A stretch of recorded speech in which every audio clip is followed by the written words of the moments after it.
민주언론시민연합은 고 성유보 선생이 타계한 후 매년 마석모란공원을 찾아 삼가 고인을 추모하고 민족민주열사 묘역에 안장된 수많은 민주화운동 열사들의 숭고한 정신을 기리는 마석순례를 진행해왔습니다. 올해는 코로나19 사태로 직접 마석순례를 하지 않는 대신 고 성유보 선생을 비롯한 민족민주열사의 참뜻을 되새기는 온라인 참배로 하고자 합니다. 일요일 태림, 고 성유보 선생은 민원연 전신인 민주언론운동협의회 초대 사무국장과 한겨레 초대 편집위원장을 지내고 한평생을 자유언론 수호와 민주언론운동에 헌신하였습니다. 1968년 동아일보 기자로 언론인의 길을 걷기 시작한 성유보. 박정희 정권의 삼선 개헌을 한 해 앞둔 당시는 한국 민주주의와 언론의 암흑기였습니다. 1974년 긴급조치 발동으로 한국 사회는 더 폭압적인 야만의 시대로 접어들었으나 박정희 정권의 언론 탄압으로 한 줄의 기사조차 낼 수 없었습니다. 성유보는 1974년 10월 24일 동아일보 동료 기자들과 함께 진실보도와 언론의 자유를 요구하는 자유언론 실천선언 운동의 중심에 섰습니다. 이들은 선언문에서 우리는 자유언론에 역행하는 어떠한 압력에도 굴하지 않고 자유민주사회 존립의 기본 요건인 자유언론 실천에 모든 노력을 다할 것을 선언한다고 결의했습니다. 이 사건으로 박정희 정권은 동아일보 광고주를 압박하여 세계적으로 유례를 찾기 힘든 백지 광고 사태까지 벌어졌습니다. 이듬해인 1975년 3월 17일 새벽 기자, PD 113명은 동아일보 사옥에서 쫓겨났습니다.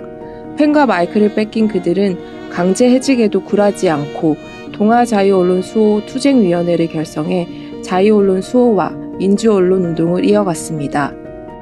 그때부터 그는 거리의 언론인이 되었습니다. 제도권 언론이 은폐하고 외면한 학생, 노동자들의 민주화 운동을 유인물로 제작, 배포한 민권일지 사건으로 구속되는 등 여러 차례 옥고를 치렀습니다. 그는 법정에서 나라를 걱정하는 민주인사들이 목숨을 걸고 유신헌법 철폐를 주장하고 있는데 언론인으로서 이를 알릴 의무가 있으며 마땅히 해야 할 일을 했을 뿐이라고 당당히 밝혔습니다. 독재 폭압도 결코 꺾을 수 없던 그는 선생 언론인이었습니다. 성유보는 1984년 민주언론시민연합 전신인 민주언론운동협의회 초대 사무국장을 맡아 민주, 민족, 민중언론의 디딤돌을 기치로 내건 말지를 장관하며 자유언론의 맥을 이어갔습니다. 민주통일민중운동연합 사무처장 등을 맡아 민주화 운동에도 앞장선 성유보는 6월 민주항쟁을 거쳐 1988년 국민지로 태어난 새신문 한겨레 창간을 이끌며 초대 편집위원장을 지냈습니다. 이후 다시 언론운동에 뛰어들어 민주언론운동 시민연합 이사장과 언론개혁시민연대 공동대표를 맡으며 언론을 바로 세우는 일에 매진했습니다.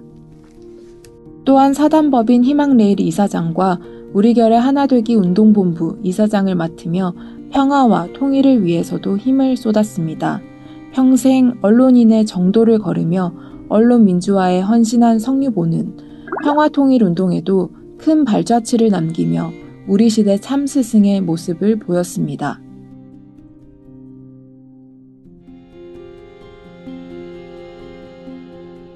성유보는 세상을 떠나기 열하루 전인 2014년 초가을 노구를 이끌고 유가족이 원하는 세월호 특별법 제정을 위한 범국민 대회 현장을 찾았습니다. 70평생을 참 언론인의 길을 걸어온 그는 뉴스타파와의 마지막 인터뷰에서 언론인들에게 유언 같은 말을 남겼습니다. 요즘 언론은 민주사회 언론은 아니죠. 민주주의 사회 언론은 사물을 국민의 눈으로 봐야 됩니다. 누구의 눈으로 보느냐, 사물을.